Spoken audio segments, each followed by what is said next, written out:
Hey, we are here at INTERGEO 2025 with Arkadiusz Szadkowski. Wow, very good. Esri. Very good. Nice to see you, Good Arkadiusz. to see you, Jeff. Again. You're one of my favorite people in the geospatial industry, one of our oldest Thank you. Colleagues in the geospatial industry. Yeah. You formerly worked for Terra, Correct. who's one of Mosaic's early customers. Correct. The first customer of the Viking camera. Yes. We've learned a lot from you, and you've always been very knowledgeable in the industry. So it's good to have you here. Thank you for a very nice introduction. Thanks for invitation as well. And it's been the moment I learned about you, I immediately knew, wow, these guys can build custom things. And at this point, we needed a custom camera, and the Viking was born. And I'm very happy for that. It's amazing camera. Haven't seen anyone yet on the market matching this camera. Of course, the create demand for that kind of imagery is also another challenge, but it was a good time. So I remember that, and it's I hope that you have a good traction with this camera system as well. Yeah. It's been good here in INTERGEO. We've met a lot of our existing customers and new customers. Now you're with Esri, and you've been doing some interesting things, so I'd love to hear what you've been up to. So after 15 years in aerial survey, mobile mapping, and generally survey first business as a service provider, I accepted the invitation from good friends and Esri to join them, because I've seen a huge opportunity. An opportunity to create a more demand for high quality imagery and laser data and what we call reality mapping. You know, Esri world, we represent over 10 million installations or users, right? 400,000 organizations. And after just a little bit over 2 years with Esri, I already see that we are right now scratching a small percentage of this market with imagery and high content data. And when someone asks me what I'm doing, I'm simply saying I'm on the mission to bring imagery and reality capture, reality mapping capabilities to these 10 million users. And if we manage to fetch that kind of high quality data just to 10% of the GIS market, this would create a huge demand for companies like you that provide hardware, companies that specialize in services or content as a service. So that's my mission, and I basically try to bridge GIS with the surveying and geospatial markets. You've been to many INTERGEO events, and other such events over the years. How have things developed over the past year or so, and what's new? Yeah, it's my, I think, 6 or 7, I will have to count. What I notice is that post-COVID, my impression is a little bit less people, but higher quality conversations. So people come and they are usually already educated, they know what they want, and so we had only there's no surprise. You don't have to explain from the basic what you do and then what are either the service or the capabilities. Overall, it's a good event. It's a good place also to exchange the rumors, to look around who's doing what, right, and network with the people. So I always enjoy coming here. It's definitely for me every year. Right now, every year I'm trying to be here. So, and With laser scanners and imaging, has anything new and interesting come about? So what I notice is that, with active sensors, we are approaching the limits of the physics, my impression. So there is a little bit of slowdown with the number of how many pulses you can shoot from the sensors. However, I notice definitely a trend for miniaturizations. So the drone market is pushing all the hardware manufacturers to make a smaller equipment, right? So what I've seen, Regal has a nice but small bathymetric scanner with 2 SECI, if I remember correctly, that you can put on the drone.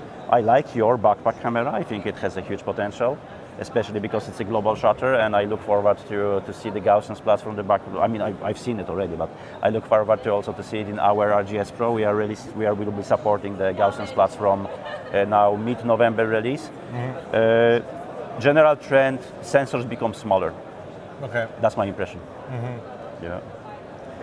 What about cameras? How have cameras changed over the past few years? So the new Sony sensor was introduced, you know that, the 250 megapixel.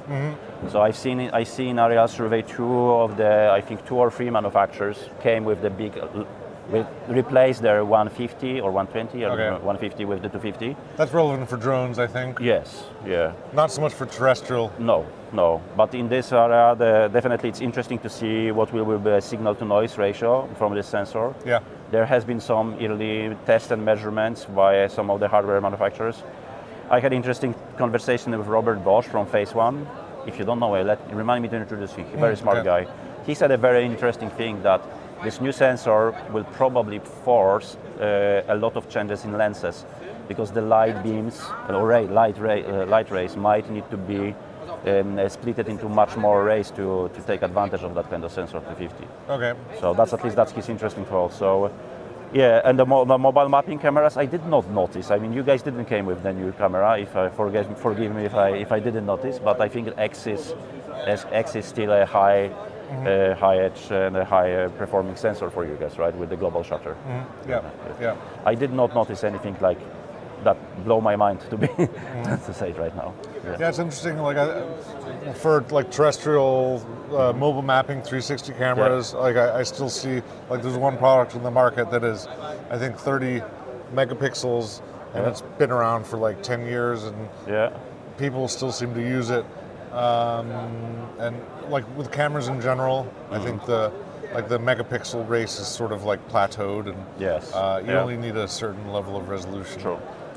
But like, you know, it's good to have more dynamic range. It's good to have like better colors. It's good to miniaturize it. But with with image sensors, you can only make it so small. You can only make the lens so small, and there is a hard limit of physics there. There is this physics. The wavelength of light, like you can't. I agree. Make it any smaller. I agree. But definitely, what you see in yourself also, there's a lot of slam around the imagery right now, right? Yeah. So that's been trending, and that's been developing quite fast. So like 4 or 5 years ago, there was maybe 1 or 2 slam providers. Today, it's plenty of them, right? Yeah, I think indoor scanning in general is kind of picking up. Like outdoor scanning is matured, but indoor scanning is like becoming easier, more affordable. So it's becoming more feasible for facility management, for example. I agree. I think real estate will pick up also. I think this is a very interesting market and a huge market. You know, people buy and sell properties, and now with Gaussian Splats implementation, it's very realistic to the point that I believe that in next 2, 3, 4, maybe 5 years, we will not be exploring properties through images, not even through videos. Everything will be in Gaussian Splats. Yeah, and you can navigate it like a video game. Exactly. You can move through it. Exactly. You will be able to maybe also put a new furniture plan and so on, right? Like fully interactively. Yeah. So we're getting closer to replicating the world with nice fidelity. So we might. This is a big question that sometimes I ask people like yourself, technically, like. We are on the edge that we will simulate the world to the point that I'm wondering maybe we are in the simulation. No, I'm just right. But you can ask that kind of questions, right? So All right. Well, it's great to see you as always, Arkadiusz. Likewise, Jeff. You are always close to my heart. You are. I call you a market disturber. You are disturbing the market in a very positive way. Oh, thanks. Pushing it really, really hard. So if you are watching this and you haven't know yet about the Mosaic, definitely check their cameras. Really, really cutting edge technology, but also a very good workflows for processing this imagery. Thanks a lot. Thank you, Jeff. Great to see you. Pleasure. Hey everybody, we are here at INTERGEO 2025, and I'm here with Michael Rubloff. Hey. Good to see you again. Good to see you again. Michael, you are the global authority expert on everything related to 3D Gaussian splats, and I'm always interested to see you and hear what's new. This whole world is changing, seems like on an hourly basis. Yes. So it's glad you came to INTERGEO. Have you seen anything here that's new, or otherwise anything that's new in the 3D Gaussian splatting world? Yeah, it definitely, just by itself, I think is starting to be a lot more recognized as an actual medium now for quite a lot of both companies, both on the software side, the hardware side, and really I think people are trying to get very excited about being able to capture the world in super lifelike 3D. And on terms of like some of the places that are showing it here, one of the ones that definitely caught my eye is Esri has been showing off its capabilities within like ArcGIS, for instance, and creating very, very large scale Gaussian splatting reconstructions, which has been very cool. So yeah, Esri's doing it. That kind of automatically makes it a step up in terms of like mainstream adoption.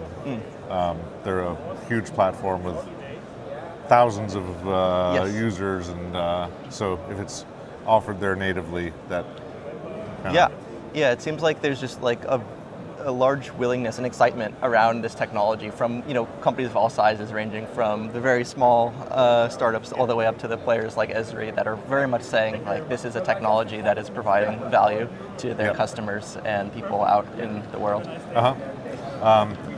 And can you make measurements in their Gaussian splats? I believe that you can, because the way that they have it implemented is like it's like a toggleable layer where you still have a lot of the other general like photogrammetry data there, so you can kind of like decide what like view is like what you need for your individual task. So I believe you can do measurements and do some other work in that implementation too. So it's kind of like nicely folded into the larger environment. Okay.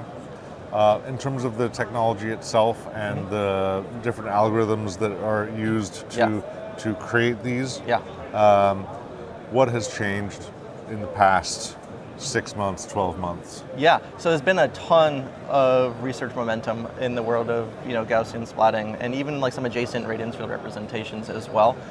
Specifically, going towards the Gaussian splatting based ones, there's been some cool ones that bring like ray trace based effects to rasterization. So there's one called 3D Gaussian unscented transform from NVIDIA, which gives you just a little bit more lifelike fidelity. It really opens up the amount of like sensors that you can use, whereas Gaussian splatting, the original version, really wants a perfect like pinhole sensor. This kind of lets you use a lot more variety of camera types and modalities and still have super lifelike 3D with very interactive rendering rates. We've also seen like a really tremendous increase in the compression research as well. So the file sizes are continuing to get smaller and smaller, and there's actually quite a bit of an effort now to start to think through the standardization of these file types, but at the same time, the technology and the research is moving so quickly that it's kind of like a difficult battle, because it seems like every like few weeks or so there's some kind of standard or new emerging state of the art that really just is stepping things up quite a bit. So we're seeing this in compression, as well as like the actual fidelity, some of the like the training speeds, the number of total splats that are being represented inside of a scene that's necessary to create really lifelike 3D is also going down. So it seems like to me that the amount of like research interest in this technology has just continued to exponentially increase. Okay.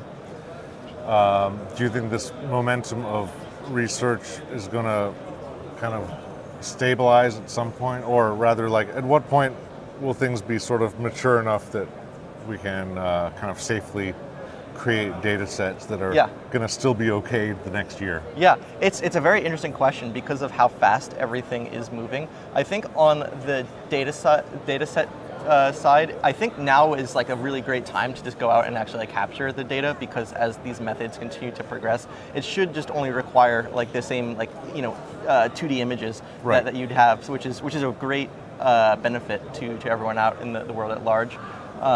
Whereas I would say that like it's helpful just to get like more familiar with some of the platforms that are out there, because I think we're going to see a lot more products and functionalities get shipped over the next little bit. Yeah, so in terms of capturing the data, it remains similar to how you would do traditional photogrammetry. You need to get a certain number of photos to cover a scene, and you might be able to reprocess it next year and it'll look better, but it already looks great, so let's just get started and do it. It'll probably look just as good, but with even fewer primitives in it, smaller file sizes, and probably potentially higher rendering rates as well, which is already kind of ridiculous because the rendering rates of Gaussian splatting are already well past real time. But this is probably another area too that we're going to see a lot more advancement on within the research community. So there's quite a lot, I would say, despite it already having a pretty high floor for the technology. We still don't fully know yet how high the ceiling of the technology can go, but we do know it's pretty high to begin with. Great. Well, yeah, as always, it's good to see you, and it's always interesting to hear what's new, because this is happening so fast that we need an expert to tell us what's really happening. Yeah, no, I appreciate it, and hopefully, I can keep up the work of staying on top of it, so that we could all benefit from the advancement of this technology. So yeah, thank you for having me on. Great. Thanks a lot. Yeah, no problem. Hi, I'm here with Pete Kelsey at INTERGEO. Pete, nice to see you. It's good to see you, Jeff. I have great memories of you at the 3 Dice show in Prague, where you gave a great talk about scanning Alcatraz. You're very kind. So it'd be great to hear what you've been up to lately. Anything new?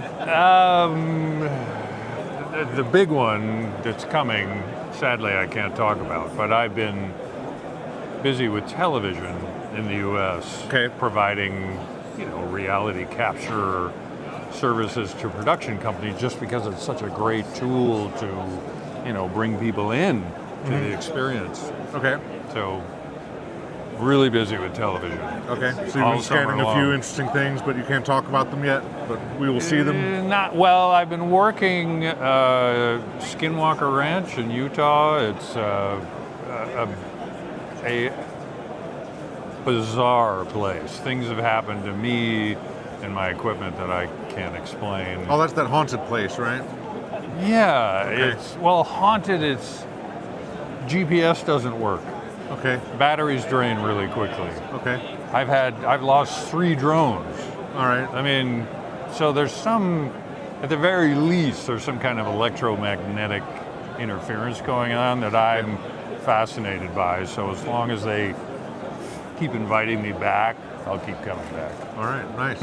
And here at INTERGEO, is there anything new that's come out that's interesting to you, or what are the different technologies that you've been seeing that are interesting to follow for people who are at home? Yeah, well, I have never seen so many handheld, very small sensors for splatting. Right. Okay, these LiDAR scanners. Yeah, everyone's talking about and LiDAR, and they're this big. Yeah. And I must have seen 30 of them in the last 24 hours. Okay. One of the more interesting things I've seen so far is I stopped by the Esri booth, and they are now committed to Gaussian splats. Okay. But they're measurable. Yep. And they're spatial. Okay. And that was a surprise to me, because I've been one of the last holdouts about splats, meaning because my background is civil survey, geospatial. Right. If I can't locate it, I don't care about the data.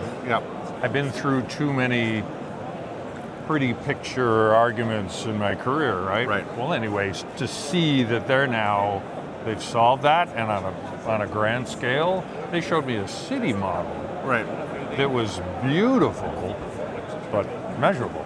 Okay, so now the Gaussian splats are metric, and more people are solving larger data sets. You think the technology is matured enough for the geospatial industry? Yeah, so I have to sort of on my to-do list, I now have to get serious about splats, because now I care. I have no excuses. Great. And there's so many options for hardware, collecting the data now. So far, those have been the 2 things that I wasn't prepared for. It surprised me, which is great. That's why you come to an event like this. Great. To meet folks like you and say, what are you working on? What have you learned?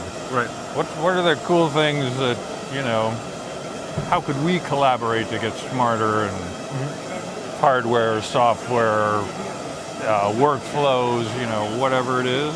Yep. I love a good trade show, but the networking is always the best part. Yeah, to me. Yep. Always. Yep. Always. Yeah. So it was great to see you and to be able to come back and chat a bit and pick your brain. All right. Well, thanks a lot, Pete, for stopping by. Great to see you. All right. Thanks. Okay, Bye. Yeah. I'm here with Andrew Baddeley from Terra Visus. Hello. Hi. You're one of the people I've known the longest in the world of 360 imaging.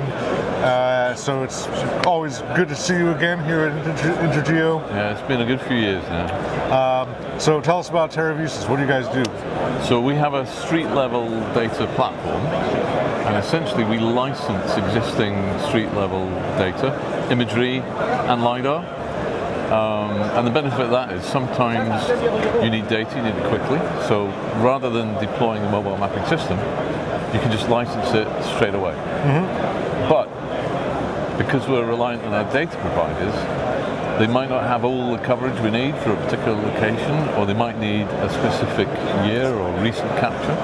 So we also do our own data captures using hardware such as Mosaic, because while we get a lot of coverage, there are always locations or a particular kind of data that we don't have off the shelf, and that's where we go out and capture our own data. Great. How has INTERGEO been this year, and have you seen anything interesting? Yeah, well, there's a lot of new stuff. I mean, if we talk about, because we know a little bit about cameras, I think you and I, there are some new camera technologies coming on. There's some cool developments in some of the GIS applications. But for me, I mean, like meeting people like yourself that I've known for good more years than I care to remember, and other people from the community, I just love that interaction, you know. And the best thing is, having done this show so many times when I've been an exhibitor, and you relate to this, I'm standing there day after day answering the same questions. It's great to walk around as an attendee and ask all the silly questions that I used to get asked myself. Right. So that's what I enjoy the most. Yeah, another thing that I like coming into INTERGEO, whether an exhibitor or not, is just you can meet all kinds of experts in all, like, you know, every type of expert in the field. You can talk to them face to face, ask all the strange questions that are otherwise like really difficult to figure out, and you need some like serious domain specialist to, you know, be able to answer. So I always appreciate that coming here. Exactly. Well, I'm going to go back to a little story from a long time ago. It was when it was still panoramic imaging, and I went to I think it was the IVRPA event in, where was it? It was in Tucson. Tucson, yeah. And I got invited to an evening meal, and you were there.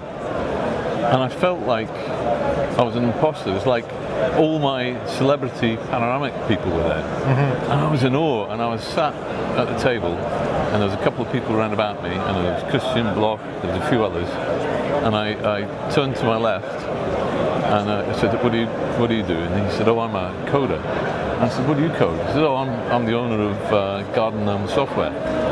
Oh my goodness, it was like my opening into this whole world of panoramic imaging, and that kind of stuck with me ever since. And I just loved that ability to, like you say, connect to people that have these amazing backgrounds and amazing stories and knowledge. It's brilliant. Love it. Yeah. So throughout the years, there's always been for, you know, mapping, there's been 360-degree imagery. How have you seen that progress over the last few years, and like even over the last decade or two? Well, I think recently, because we had a little online discussion about this, is this Gaussian splatting stuff, which personally I don't know so much about, but I can see how it's really coming to the front. And the stuff that you guys are doing, I've seen some of it online, it's blown me away. Like particularly recently, the detail that you're getting.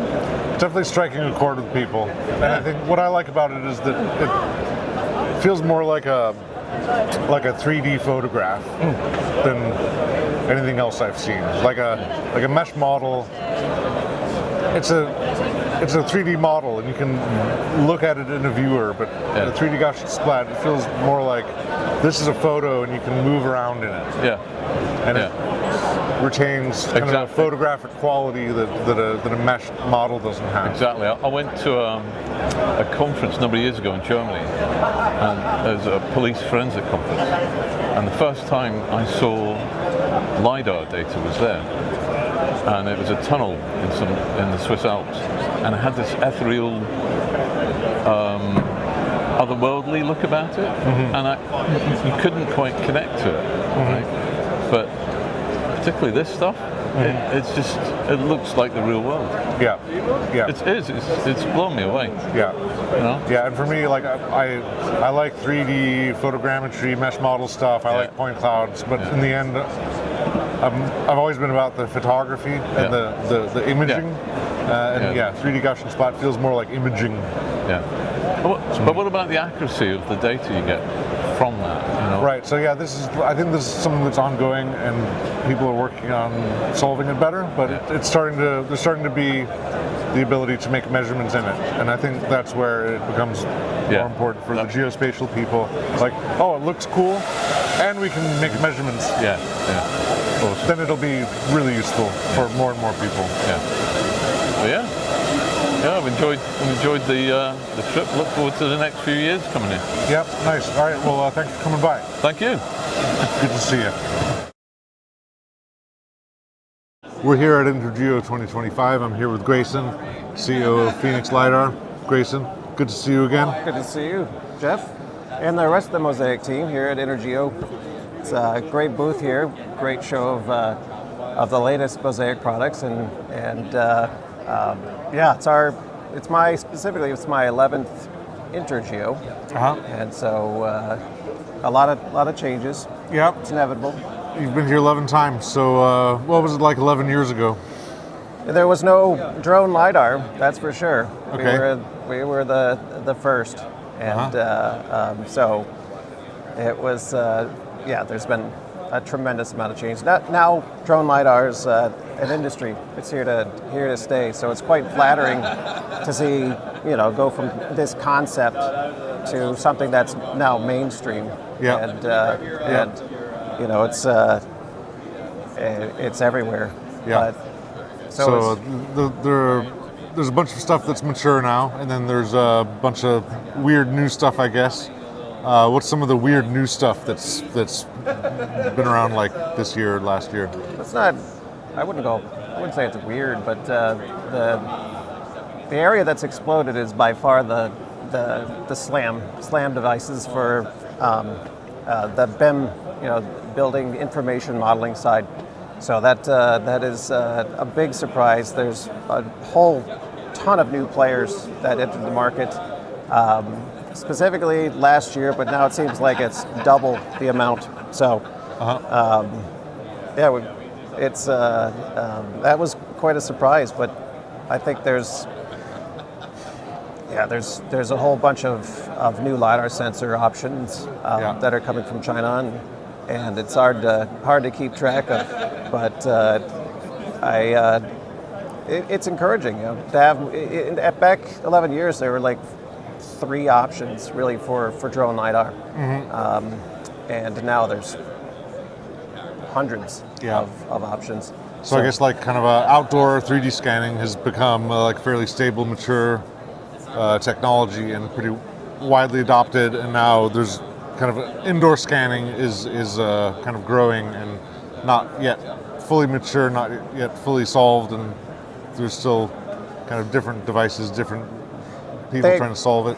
Frankly, the hardware looks the same, to be honest. Yeah. I think the big differentiated value is the software and kind of the customization, the applications they're applying the SLAM to. So,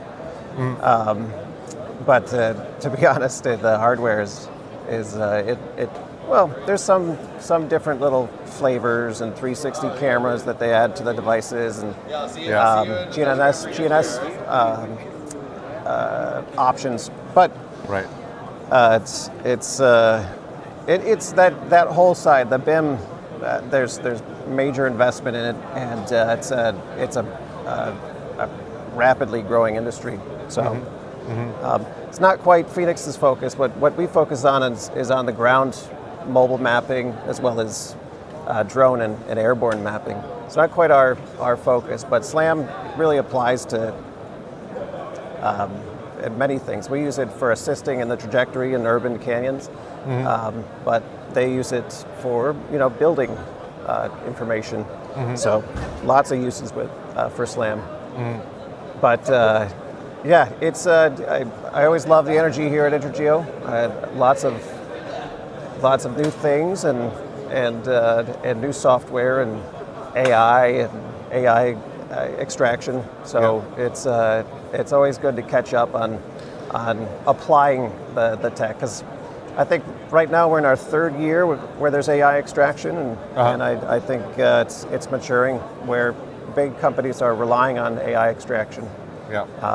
And I'm sure it's in the 360 camera space, it's making a big difference too. Right. Maybe. Yeah. So. I think AI extraction of point clouds has been maybe going on for quite a long time. With images, it's still developing, and but yeah, it's definitely something that a lot of people want, and there's, I think, a lot more opportunities to automate stuff using this AI extraction of objects and detecting different types of things. Totally agree. Yeah, it's I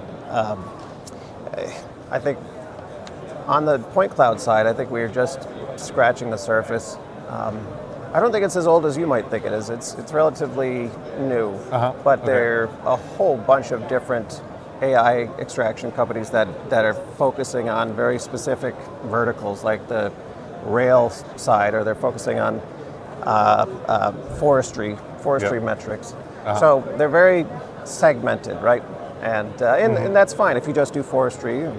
So it's rare that they're experts at all of these. So it's got to be quite overwhelming to the end user, all the different software. It's not centralized, right? It's very discombobulated as far as software. But I get that. I mean, it's all based on your subject matter experts, and so it'll be interesting to see how maybe companies like us white label them and combine it and offer it as an option for extraction, automated extraction. So that's it's pretty cool to see how far they've come and how much faster you could extract that information. Because this was all done manually, right? It was all done with, it took forever for street lines and classifying road assets and.